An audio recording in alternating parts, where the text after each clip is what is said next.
Bismillahirrahmanirrahim. Assalamualaikum warahmatullahi wabarakatuh. Perkenalkan, nama saya Rere Alia, asal dari Talegong, Garut. Saya adalah salah satu santriyah di Pondok Pesantren An-Nida Garut dan juga siswi di Sekolah Menengah Kejuruan An-Nida.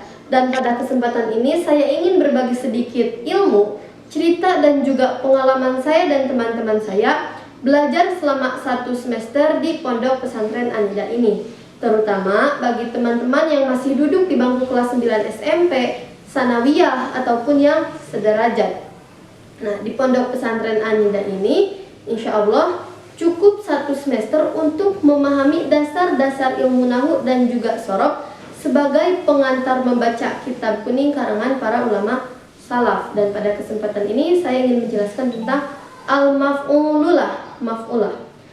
Maf'ulah adalah isim masdar yang dibaca nasab dan juga dia itu bermakna alasan, taklil, dan ada 3 bahan di mana isim tersebut bisa dijadikan sebagai maf'ulah. Yang pertama bahannya itu masdar, yang kedua maknanya itu taklil, bermakna alasan, kemudian yang ketiga antara waktu dan juga pelakunya itu sama, ittihadul waqti wal fa'ili. Seperti contohnya lafaz jud syukron. Jud, berdermalah kamu, syukron karena bersyukur. Lafaz syukron bahannya masdar, syakura yashkuru syukron. Kemudian juga bermakna taklil. Jadi berdermanya itu karena bersyukur, alasannya itu bersyukur, taklil. Kemudian juga waktu dan juga pelakunya sama, yang berderma kamu, yang bersyukur juga kamu. Nah, lafaz syukron ini adalah maf'ulah. Kemudian bagaimana apabila syaratnya itu dia dibuang ataupun bisa disebutkan tidak memenuhi syarat? Wa in syartun fukida fajrurhu bil harfi.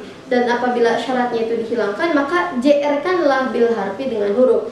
Dan tentunya huruf yang dimaksud ini adalah huruf yang bermakna taklil, yaitu lam, bermakna alasan.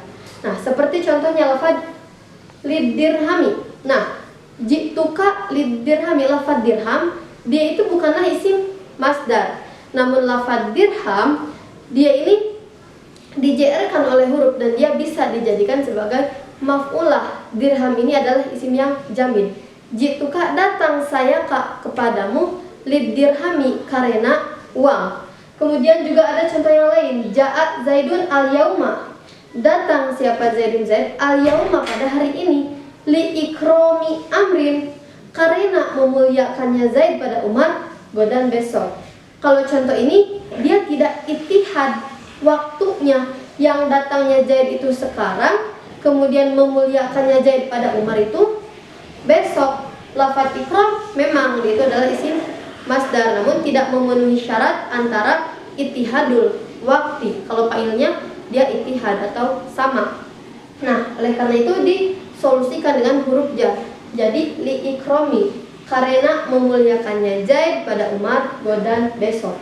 Kemudian juga tidak ittihadul fa'il. Contohnya ja'a Zaidun li ikromi amrin lahu, datang siapa Zaidun Zaid li ikromi amrin, karena memuliakannya Umar lahu pada Zaid. Nah, lafaz li ikromi amrin, ikrom dia ini masdar, kemudian juga waktunya sama. Nah, namun tidak ittihadul fa'il, orangnya itu berbeda. Yang datang Zaid, yang memuliakannya Umar. Nah, maka disolusikan juga dengan huruf jar. Ja'a, datang siapa Zaidun Zaid di ikromi amrin, karena memuliakannya Umar lalu pada Zaid. Dan lafaz amrin dia ini adalah mudhof ilaih dari ikrom, yang mana ikrom itu adalah isim masdar. Dia bisa saja fa'il fil makna ataupun juga maf'ul fil mana, seperti contoh yang tadi. Nah, kemudian lalu bagaimana apabila syaratnya sudah terpenuhi namun ingin di-JR-kan oleh huruf, apakah bisa?